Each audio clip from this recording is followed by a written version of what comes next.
Hey guys, what's up? Again, I'm really sorry that I did not say goodbye in the last video. Same thing that happened in part 1. I made my video too long. My phone does not like how long I make it. And yeah.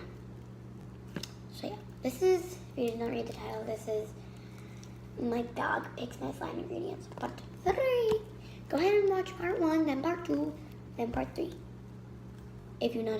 If you have not watched the other ones. So yeah, guys, I just really wanted to tell you guys that. I'm really sorry. But yeah, this is the final product. I named her in the last one, but I think I'm gonna rename her. Her name is, ready guys? I have the flu. Well, I don't have the flu, but I have the studies.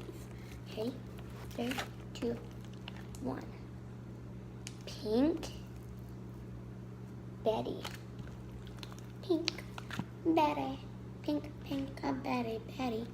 So yeah, this is Pink Betty. Right here. And I'll catch you guys up on what I used if you did not.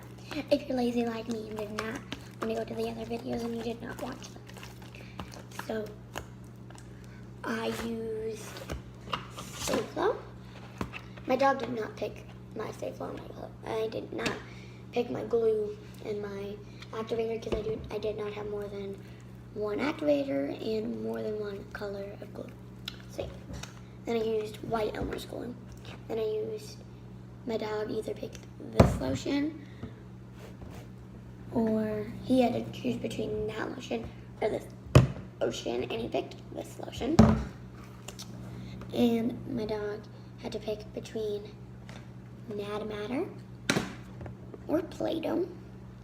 And this was orange Play-Doh. So obviously he picked Mad Matter because this slime is pink and it feels really nice. And then he picked between Orbeez and some beads which are under my phone. But yeah, and he picked Orbeez. Obviously. Ooh, that bunny bubble. But yeah, guys, I hope you enjoyed my videos. So yeah, I hope that you guys enjoyed them, and I hope to see you in my next video. Bye!